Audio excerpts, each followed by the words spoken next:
Welcome to the Brotherhood of Fatherhood podcast. This is your host, Scott, with my famous and infamous co-host, Josh Price. What's up? We are so happy and energized by season 2 of this podcast, which if you did not tune in to our last podcast or our first podcast of season 2, where we dropped the bomb that we are going to be focusing in on 2 places that we've seen men really need some help in.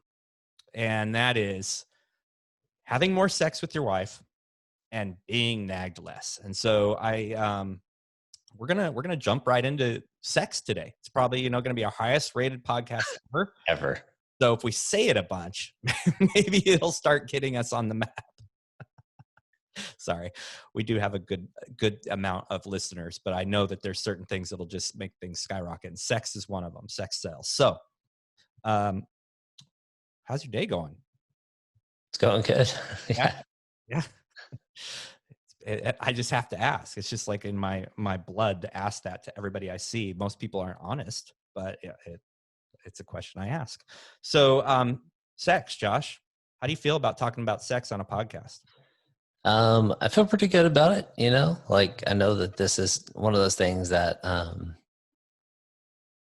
men don't generally talk about, or if they do talk about it, it's more like, womanizing, catcalling, whatever way,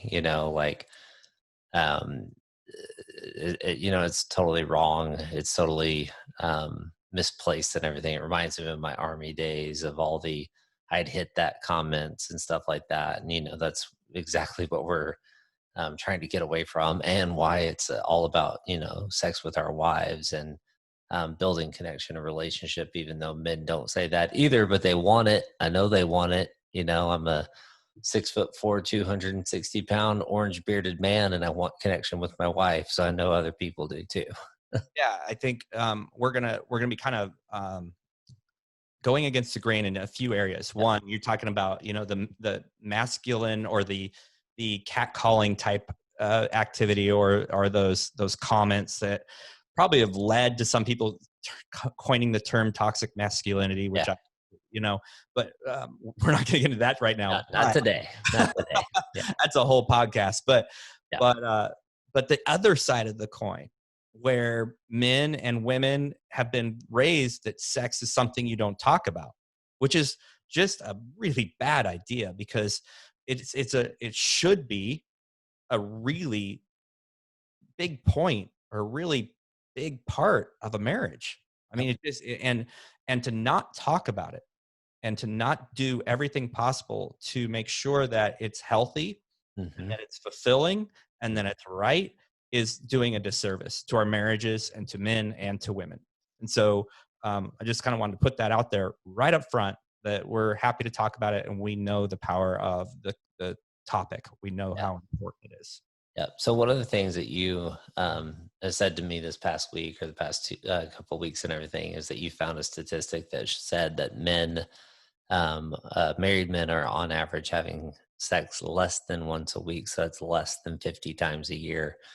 So I'd kind of like to talk, we know that's the overlying problem, but what are the deeper problems? What is it causing? So I kind of want to get into that with you today. So what is some of that you found?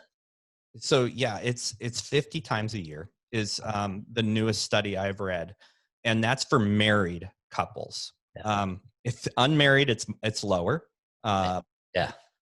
Obvious for obvious reasons. But if you were to ask probably your average man, I'd like to get these statistics. I don't have them right off the cuff, but our preferred amount of sex would be probably at least 3 times a week. I mean, I'm just speaking from person, and of course this fluctuates with hormones, and as you age, I think things go up and things come down, and same with women. There's fluctuations based on our how our hormone balances are, and how the production of hormones are.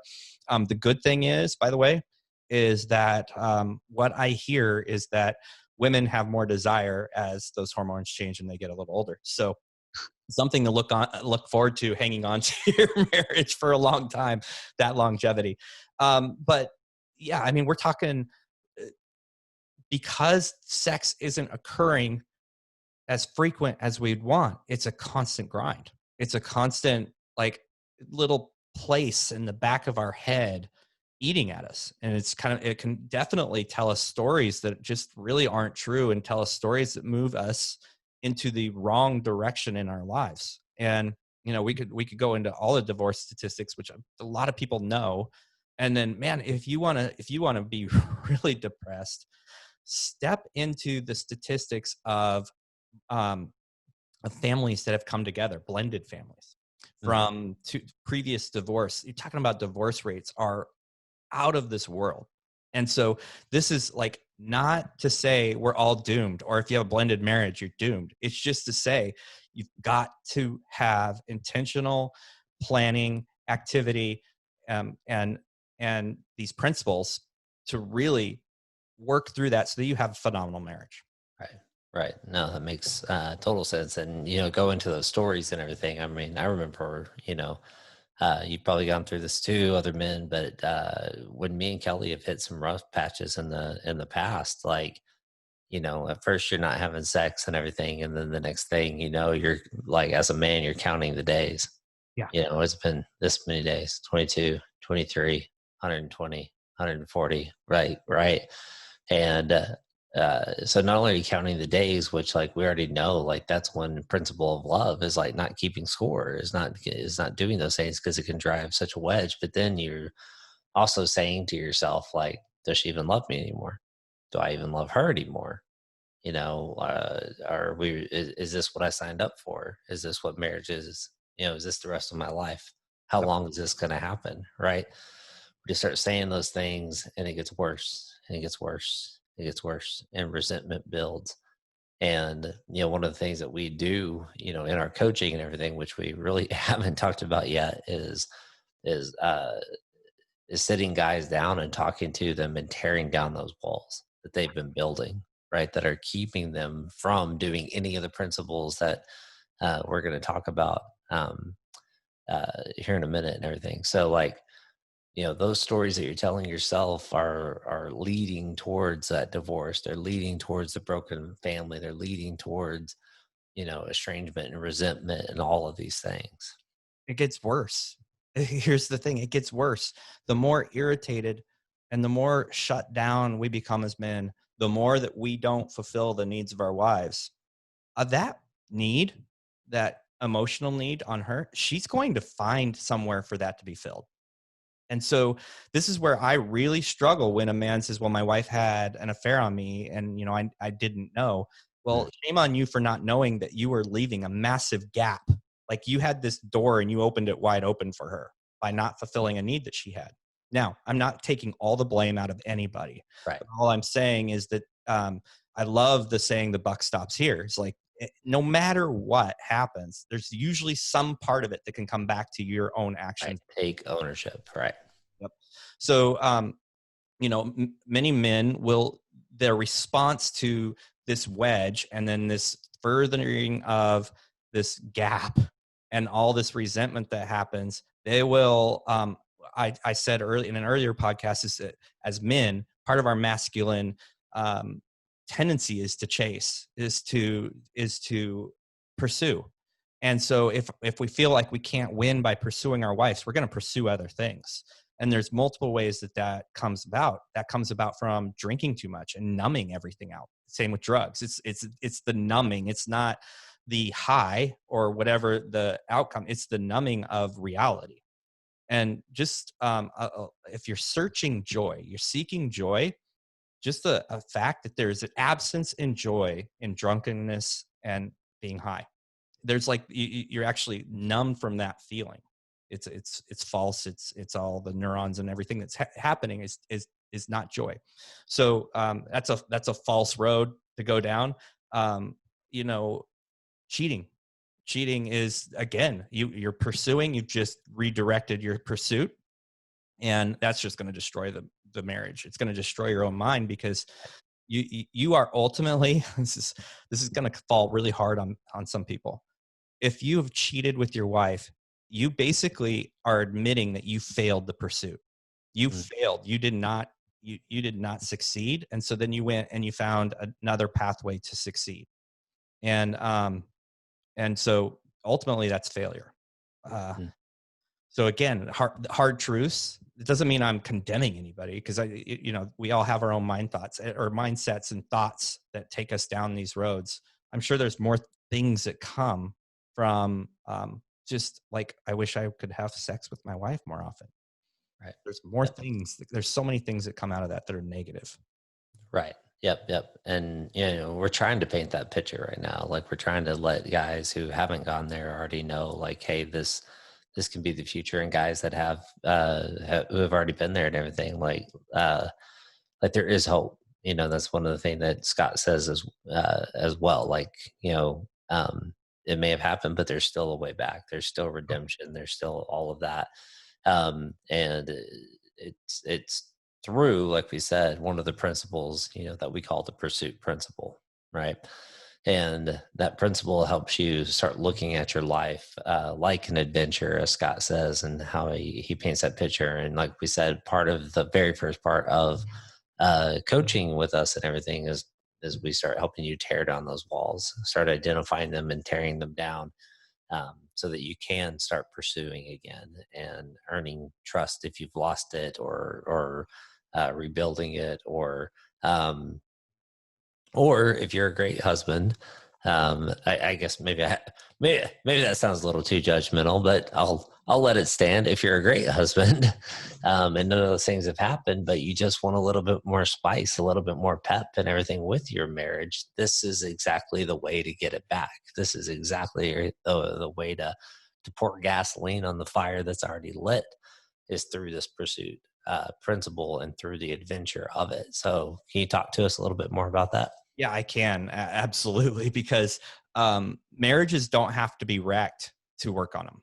And we're designed to continually pursue. I just think it's a part of us. We'd have to go find our food every day. We'd have to get wood or fuel so that we could stay warm. All these things. But we, even if we have a really, really good marriage, there's going to be plateaus and dips. And the best thing that we can do is provide ourselves with all the tools, all the mindset, all these things, and then keep them practice and continually hone them in. Because I see, we're going to talk later about nagging, but I see, if even like one thing that I feel like is nagging come along, I've dropped, my pursuit has dropped. I'm like, I know it's like it's an instant like, oh crap. And look, I obviously think about this stuff all the time, and I still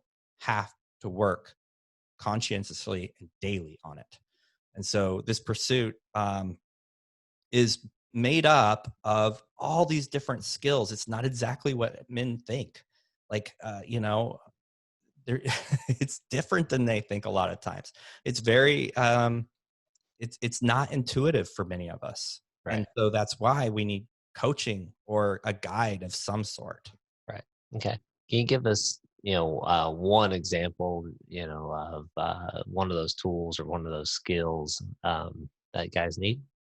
Absolutely. So communication's huge. Listening is huge.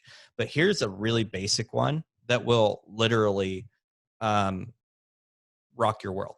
And I know this because I've shared this with many men, many couples, and they've done it and they've come back and they're like, this is incredible. Is men tend to be, because of that pursue, that we are the fixers, we're the providers. We just kind of have this ingrained in us.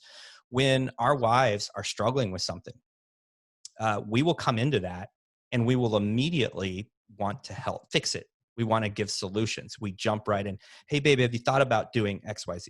What about this? And how come you haven't done this? And so, just a super simple principle is ask before you jump in. So, if you notice your wife is having a tough day, say, hey, babe, what's going on? And then let her explain. And if she says she doesn't want it, it's fine. But let her explain. Then the very first thing you do after that, you don't say I'm sorry, you don't say what about, you don't do anything, and say, is this a good opportunity for me just to listen? Or would you like me to help give you impact or ideas for a solution? Dude, that will rock your marriage. Because my wife has, when I learned that, my wife was like, I just need you to listen. Now, when she's having a bad day and I ask her, she now prefaces it with, I don't need solutions. I just need you to listen. Or she'll come to me and it's like, this really sucks. And I need I need just a brainstorm on how we can approach this. And so I'll know, okay, now I can help take action. And it's everything I can do to not say, well, have you tried this? And have you tried this? And we want to fix it, but really the fixing for her is the emotional part. We're Right. creating emotional intimacy by just listening when she wants to listen. And now we're providing exactly what they want instead of providing what we think they want. Right. Which is a super simple concept. It takes practice. I'm giving it out as a freebie. It's a good one. Okay. Awesome. Yeah, I think that's a perfect place to just kind of wrap it up and everything. And guys, go out there, try that. Is this a time or an opportunity for me to listen, or is this an opportunity or a time for me to work on solutions? Try it. Let us know. Get back with feedback. Join the Facebook group, the Brotherhood of Fatherhood. Let us know. Yeah. Anything else to add? Yeah, I think just one thing. We kind of span I talked about men that have cheated. I've talked about drugs and alcohol. I've talked about great marriages. The thing is all of these, the pursuit principle works for men who have had 3 affairs and their wives are sticking it out with them. In fact, that's probably the biggest sign that they are in need of pursuit. So no matter where you're at in your marriage, this stuff sticks and it works. And then it's not too late. You're not too far gone. So awesome. Yeah. Thank you. Love that message of hope. Yeah. It's good. Men need hope. We can't give up. It's not in our DNA. So thank you everybody for listening to this episode of the Brotherhood of Fatherhood podcast. You can catch us on YouTube. You can catch us on any of your favorite podcast listening sources, all the popular ones and some of the not so popular ones that no one's ever heard of. We're there. Share us with your friends, with your buddies. Let your wife listen. And if you are a man and you're married and you are on Facebook, go get in the group, Brotherhood of Fatherhood group, not the page. The page is just something you follow. You want to be in the group. It's a very, very positive, great place where you find a lot of conversation that will help you be a better man, help you be a better leader in your home. And we're just really thrilled that you're listening. Have a great week.